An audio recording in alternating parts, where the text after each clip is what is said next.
Hello दोस्तों, welcome back to my channel. तो मैं आपकी दोस्त शिप्रा आ गई हूँ फिर से नई वीडियो के साथ में।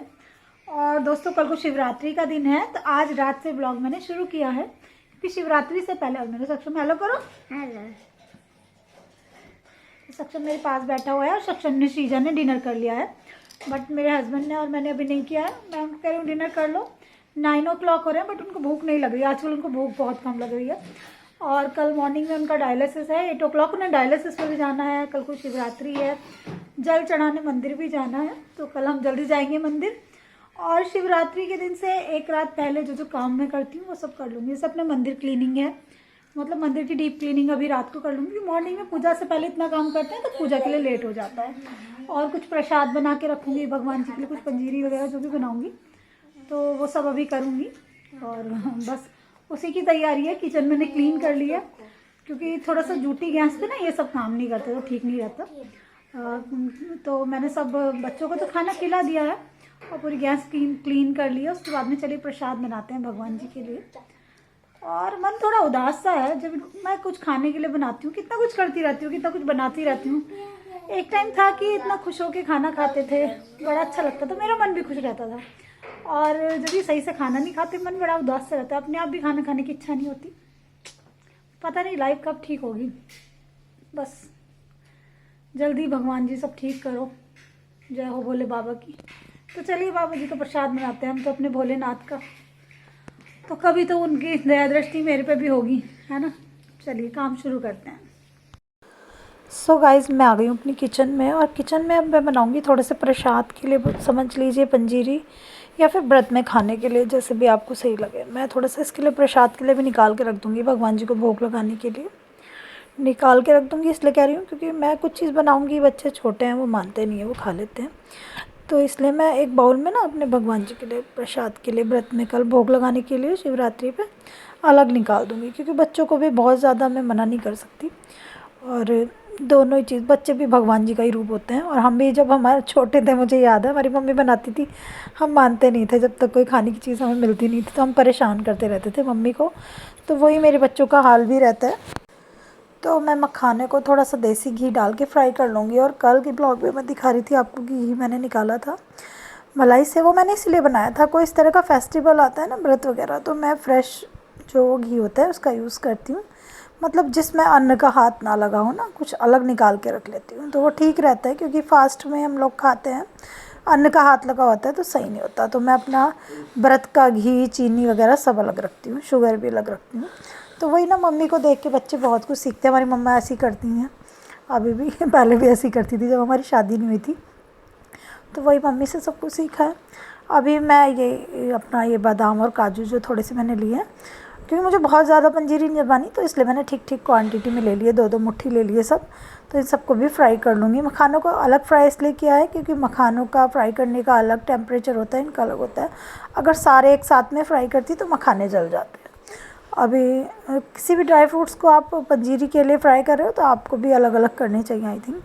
अभी मैं शुगर ले लूँगी, 1.5 गिलास चीनी लूँगी, तो 1.5 गिलास की पंजीरी, यानी 1 प्लेट भर के लगभग, एक परात होती है ना जिसमें आटा बनाते हैं, बस इतना ही बनाऊँगी कल के लिए, बस भोग लगाने के लिए, व्रत में खाने के लिए। तो जब भी मैं चीनी की पंजीरी बनाती हूँ तो मैं उसका पानी डालने का अंदाज़ा ये रखती हूँ कि बस चीनी में उतना ही पानी डालती हूँ कि चीनी डिप हो जाए, अच्छे से भीग जाए, बस उसके अलावा और पानी डालना नहीं होता। तो मुझे किसी ने पंजीरी बनाना कभी सिखाया नहीं, मैंने किसको बनाते कभी देखा नहीं, लेकिन बस अपने एक्सपीरियंस से मैंने ये सीखा है और बहुत तरह की मैं बना लेती हूँ। कहते हैं ना, जब हम काम करते हैं तो करते करते बहुत कुछ सीख जाते हैं। मम्मी को करते हुए देखा है, बट ऐसे कभी ध्यान से ये नहीं देखा वो क्या कर रही हैं, कैसे बनाते हैं, सीखा नहीं कभी। तो बस यही ना, जब हम लोग कुकिंग करते हैं बहुत आइडिया हो जाता है अपने आप को भी। इतने साल हो गए कुकिंग करते हुए। तो जितने भी ड्राई फ्रूट्स हैं ना मेरे, इतना ये बन रही है मेरी शुगर मेल्ट हो रही है। तो इसको मैंने पीस लिया है जार में डाल के, बिल्कुल 2 बार चलाया सिर्फ मिक्सी को, इससे ज़्यादा नहीं चलाना। ज़्यादा चलाऊंगी तो वो ज़्यादा पतला हो जाएगा। और 2 बार, सिर्फ 2 बार चलाना है हल्का सा, तो उससे वो हल्का दरदरा हो जाएगा। तो मैं, ये कहते हैं ना झाग होता है काले, इनको उतार लेना चाहिए। तो मैं उतार रही थी, बट ऐसा कोई काला झाग नहीं था, तो मैंने इसे बाद में इसमें ही डाल दिया क्योंकि कोई ब्लैक ब्लैक नहीं था। आई थिंक आजकल शुगर कुछ ज़्यादा ही रिफाइंड आने लगी है। तो एक क्लीन कपड़ा ले लिया है मैंने जो अनयूज्ड है, क्योंकि अभी मैं व्रत के लिए बना रही हूँ। तो एक साफ़ कपड़ा जिस पे अन्न का हाथ ना लगाओ, और ये मेरे हस्बैंड आ गए, कुछ कह रहे हैं। और बस मैं ये शुगर मेल्ट कर रही थी, तो बस इसमें मैं अब खोया डाल लूँगी। शुगर थोड़ी पक चुकी है मेरी। खोया को मैंने कोई घिस विस के नहीं डाला, ये ऐसे ही मेल्ट हो जाएगा इसमें ईज़िली। और बहुत से लोग घिस के डालते हैं, बट ये ऐसे ही मेल्ट हो जाएगा क्योंकि चीनी गर्म है। थोड़ी देर में ये बिल्कुल ही इसके अंदर अपने आप ही समा जाएगा, बिल्कुल वाइट कर देगा ये शुगर को। तो बस इसको हल्का हल्का मिक्स कर लूँगी, चलाती रहूँगी। और देखिए मेरे कई सारे फ्रेंड्स स्टील की कढ़ाई का रिव्यू मांग रहे थे। देखो इससे बड़ा रिव्यू क्या होगा कि स्टील की कढ़ाई में मैं पंजीरी जमा रही हूँ, एकदम परफेक्टली जम जाएगी, है ना। तो इससे ही पता चलता है कि इसका बेस कितना अच्छा है, कितना हैवी बेस है इसका। क्योंकि स्टील में तो आप अगर दूध भी थोड़ी देर चलाने लगो ना, एकदम जलता है। शुगर तो वैसे भी एकदम जलती है, आप लोगों को पता है ही, लेकिन इसमें मेरा कुछ भी नहीं जल रहा। और बस इसको चलाते रहना है। तो पंजीरी जब भी हम बनाते हैं तो शुरू में थोड़ा सा होता है कि आप थोड़ी देर उसको छोड़ सकते हो, कुछ काम कर सकते हो, बट बाद में तो आपको उसको लगातार चलाना ही होता है, नहीं तो वो ख़राब हो जाती है, एकदम गड़बड़ हो जाती है पंजीरी। मैंने अच्छे अच्छे लोगों की बिगड़ती देखी है और जिन्हें नहीं आती मुझ जैसों की, उनकी बन जाती है। हो जाता है पंजीरी में, मतलब बहुत ज़्यादा ध्यान रखना पड़ता है। अब जो मैंने ड्राई फ्रूट्स फ्राई करे थे, पीस लग के रखे थे मिक्सी में, उन सबको मिला लूँगी और बस इनको मिला लूँगी, थोड़ा सा चलाती रहूँगी। परात में मैं थोड़ा सा घी लगा लूँगी जिससे कि चिपके नहीं, है इजीली उतर जाए। और बस लास्ट मोमेंट है, अब थोड़ा कलर भी चेंज हो गया शुगर का, और इसको चलाती रहूँगी, मिक्स करती रहूँगी। तो जब भी मैं पंजीरी बनाती हूँ तो मुझे इससे अंदाज़ा ये रहता है, जब आपकी कढ़ाई के किनारों पे वो लगने लग जाए ना चिपचिपी सी, तो इसका मतलब आपकी बिल्कुल जमने के लिए तैयार हो गई है। तो मैंने अपने हस्बैंड की हेल्प से ये इसमें डाल लिया है, क्योंकि जब भी मुझे ये डालनी होती है मुझे उनकी हेल्प लेनी पड़ती है, चाहे थोड़ी जमाऊँ या ज़्यादा। मुझे गर्म चीज़ों से बहुत डर लगता है, मेरे हाथ ना जल जाएँ। बचपन में मैं बहुत हाथ जला लेती थी इसलिए। और अभी जो नीचे कढ़ाई में लगा हुआ है वो सब उतार लूँगी, बड़ा इजीली इस पर से उतर जाएगा, कुछ भी नहीं रहेगा। और देखिए क्योंकि इतनी मेहनत से बनाया है तो उसको क्यों छोड़ूँ। बच्चे इसको भगवान जी को भोग लगा के खा लेंगे, क्योंकि वो वैसे भी नहीं मानेंगे तो श्रीजा देखो खुशबू सूंघ के आ गई, तो मैंने कहा भगवान जी को भोग लगा दो और खा लो। तो अभी ये पंजीरी मैं अपनी कट कर लूँगी और उसमें से एक बाउल में निकाल के रख दूँगी कल के लिए, जिसको मैं अपने मंदिर में भी भोग लगा दूँगी भगवान जी को। और अपने व्रत में जैसे दूध वगैरह से ले लेते हैं तो थोड़ा सा ले लूँगी। तो देखिए मैं आपको दिखाती हूँ कितनी अच्छी सी सॉफ्ट सी पंजीरी बनी है, और कभी तो अच्छे से वो भी नहीं हुई है, तो अभी नहीं उतारी सारी, थोड़े से पीसेस निकाल के बस रख लूँगी, फिर वो जूठे हो जाएंगे नहीं तो। अभी मैं अपने मंदिर वाले एरिया में आ गई हूँ, तो अभी मैं अपने मंदिर की क्लीनिंग रात को ही कर दूँगी, क्योंकि कल मॉर्निंग में शिवरात्रि है। तो सुबह मेरे हस्बैंड का डायलिसिस भी है, फिर मॉर्निंग में जल चढ़ाने मंदिर भी जाना होता है। तो आप समझ सकते हो कितनी भागम भाग होती है। मंदिर की सुबह है ना क्लीनिंग नहीं हो पाती, क्लीनिंग एक दिन पहले ही अच्छे से हो पाती है। सुबह को तो ये है कि बस भगवान जी की ड्रेसेस पहना दो, माता रानी की चुन्नियाँ नई नई पहना दो, सुंदर सुंदर सी, जो धुली हुई रखी रहती हैं। तो मैं मतलब जैसे मैं हमेशा जब भी मंदिर की क्लीनिंग करती हूँ ना, तो मैंने मंदिर में बिछाने के 2-3 कपड़े बना रखे हैं। तो जैसे अब ये वाला त्यौहार आया शिवरात्रि का, तो ये वाला हटा के वॉश करके उठा के रख दूँगी, फिर दूसरा बिछा दूँगी। फिर कोई और त्यौहार आएगा तो ये वाला बिछा दूँगी। कभी मेरे पास लाने का वो होगा तो एक आधा अपने ला के रख लूँगी, त्यौहार पे डाल लूँगी। तो ऐसे करती रहती हूँ। तो 2-3 कपड़े होते हैं ना तो सही रहता है, रोटेट होती रहती है चीज़, तो सुंदर सी अलग सी दिखती रहती है। एक ये है मेरे पूजा का मंदिर में बिछाने का कपड़ा, ये भी काफ़ी सुंदर है, प्लेन सा। और सुंदर सुंदर कपड़े लाने में, कलरफुल लाने में बहुत अच्छा लगता है। मेरे कान्हा जी बैठे हैं अपने सिंहासन पे, तो मैं श्रीजा को कह रही हूँ खड़े होकर रखो, नहीं तो तुम गिरा दोगे।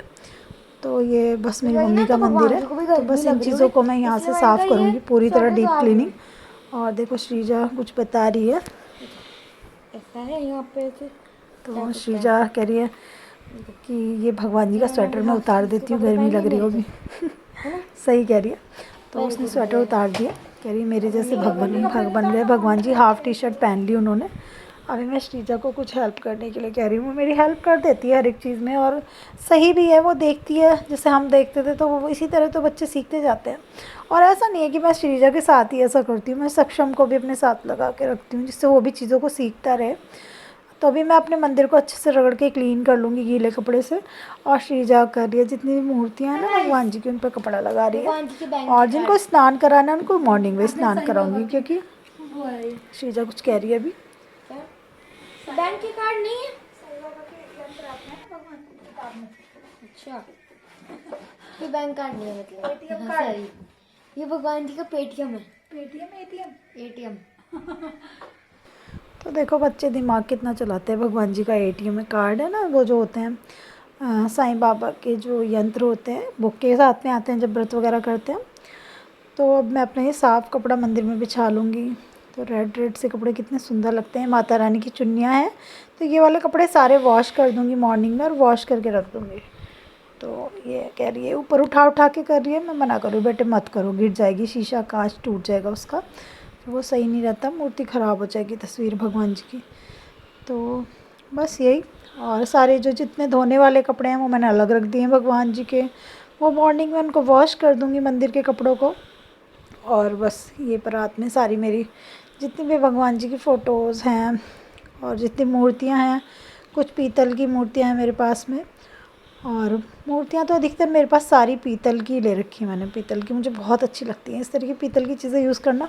लेकिन अब मैंने लानी बंद कर दी है क्योंकि यहाँ पे बहुत ब्लैक पड़ जाती है, सारी चीज़ें साफ़ करनी मुझे बहुत मुश्किल हो जाती है, बहुत घंटे लग जाते हैं। भले भले ही मैं पीताम्बरी से भी करूँ ना, क्योंकि स्टील के जूने वूने से हम भगवान जी की मूर्तियों को नहीं रगड़ सकते, है ना, श्रद्धा की बात है। और हाथ से भी बहुत बुरी तरह रगड़ें वो सही नहीं रहता, तो मैं नहीं लाती इस तरह की मूर्तियाँ। जो हैं मेरे पास अधिकतर हैं ही सारी भगवान जी की। तो श्रीजा ड्रेस निकाल के बैठी है और वो देख रही है मॉर्निंग में कौन सी ड्रेस बनाए हम कान्हा जी को। तो ये तो उनकी रेगुलर पहनने वाली ड्रेस है, और एक ये जो ऑरेंज कलर की है मैं दिवाली पे लाई थी, तो श्रीजा कह रही है ये वाली पहना देते हैं, मगर मैं गलती से थोड़ा सा बड़ी ले आई थी। ये बड़े नंबर की आ गई थी। मैं चीज़ों को भूल जाती हूँ, मेरे माइंड से हर चीज़ स्लिप हो जाती है। कभी कभी मैं काम करते करते भूल जाती हूँ, मेरे माइंड पे कभी कभी बहुत ज़्यादा प्रेशर रहता है, बहुत परेशान हो जाती हूँ। मैं अपने आप को बहुत कंट्रोल करके बहुत समझा के चलती हूँ कि मेरे बच्चों के ऊपर इस चीज़ का असर ना पड़े, लेकिन हूँ तो मैं भी एक ह्यूमन बीइंग यार। जब इतने प्रेशर में इंसान रहता है तो फ़र्क तो पड़ता ही है, मेंटली कितना स्ट्रेस हो जाता है। मेरे हस्बैंड ठीक रहते थे, सब कुछ अच्छा था, तो कुछ पता नहीं चलता था, बहुत हैप्पी रहने वाले लोगों में से हूँ मैं, तभी आज मैं इस तरह से सब हैंडल कर रही हूँ, नहीं तो अभी तक बहुत परेशान हो गई होती। और मेरी हेल्थ पे भी इस चीज़ का बहुत असर पड़ा है, बहुत असर पड़ा है, मुझे अपने आप को देखने से ही लगता है। और कभी कभी बहुत उदास हो जाती हूँ। मेरे साथ में प्रॉब्लम ये है कि मैं अपनी बातों को शेयर किसी से नहीं कर पाती। अगर मैं परेशान भी होती हूँ तो मैं अपनी टेंशन, अपना दुख किसी से बोल नहीं पाती। अगर आप किसी से बोल दो ना तो आपके मन का आधा बोझ हल्का हो जाता है। पहले मेरे पापा थे तो मैं उनसे काफ़ी कुछ कह लेती थी, अपनी मम्मी से, लेकिन अब मैं मम्मी से भी ज़्यादा बातें नहीं करती इस टाइप की ना, कि मम्मी परेशान हो जाएंगी, क्योंकि वो खुद ही बहुत परेशान रहती हैं पापा के जाने के बाद। हस्बैंड से तो मैं इस टाइप की बातें खैर नहीं करती हूँ, उनको और परेशान करने का क्या मतलब, क्योंकि कभी कभी मैं परेशान हो जाती हूँ, उल्टा वही मुझे समझाते रहते हैं कि ऐसा नहीं, तुम बहुत वो पॉजिटिव इंसान है, बहुत ही ब्रेव बहादुर इंसान है। तो बस ये विम बार में लिक्विड डाल के नीचे स्टील वाले जूने से थोड़ा सा रगड़ दूँगी, क्योंकि मंदिर को आप कितना भी क्लीन रखो ना, मंदिर के आसपास का जो एरिया है ना, थोड़ा सा ऑयली और थोड़ा ब्लैक सा हो ही जाता है। मतलब जब हम रोज़ दिया लगाते हैं ना तो उसका कुछ ब्लैक सा हल्का सा धुआं उठता है दिए में से, बत्ती में से, तो वो आसपास की चीज़ों को थोड़ा ब्लैक कर देगा। और जो फ़र्श है, फ़र्श को आप कितना भी ध्यान से ऑयल की बोतल वगैरह रखो, लेकिन थोड़ा बहुत तो कहीं टपकता है, क्योंकि कभी कभी श्रीजा दिया लगाती है, कभी उसके पापा लगाते हैं, तो कभी गिरा देते हैं, कभी मेरे से ही गिर जाता है, तो थोड़े से दाग धब्बे लग जाते हैं। मंदिर के नीचे रोज़ नहीं क्लीनिंग हो पाती, हफ्ते में एक आध बार हो पाती है। मतलब सामने तो रोज़ होती है, लेकिन नीचे से पूरी चीज़ें हटा के रोज़ रोज़ थोड़ी होती है। तो बस आज वो पूरी क्लीनिंग कर दूँगी, मैं पूरा साफ़ कर दूँगी अच्छे से, रगड़ रगड़ के कॉर्नर्स को। बहुत काला काला निकल रहा है, काफ़ी सारा सा मैंने घोल लिया इसको, झाग झाग से उठा लिए थे, इसमें तो दिख भी नहीं रहा ज़्यादा। तो बस इस तरह से मैं थोड़ा सा पोछा सा लगा दूँगी यहाँ पे। और मॉर्निंग में पूजा करने से पहले तो मैं यहाँ पे करूँगी पोछा वोछा लगा के, सफाई करके, क्लीनिंग करके, तभी गंगा जल वगैरह छिड़क के अपने मंदिर में करते ही हैं। सुबह को जिन मूर्तियों को स्नान कराना उनको स्नान करा के जल्दी जल्दी उनकी ड्रेस पहना दूँगी, माता रानी की चुन्नियाँ वगैरह। तो बस यही। तो आई थिंक आप लोग भी यही करते होंगे एक दिन पहले, और मेरी मम्मी ऐसे ही करती थी, याद है, और आज भी करती हैं। अभी मम्मी कितनी बीमार सी रहती हैं, तभी भी वो जैसे कोई त्यौहार है एक दिन पहले पूरा मंदिर क्लीन करेंगी। और मेरा मंदिर तो बहुत छोटा सा है, मेरी मम्मा का मंदिर में साइड में कर्टेन वगैरह भी लगे हुए हैं।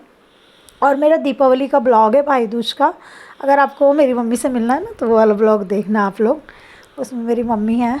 और आई लव माई मॉम। हर एक बच्चे को अपनी मम्मी से बहुत प्यार होता है, मुझे भी उनसे बहुत प्यार है।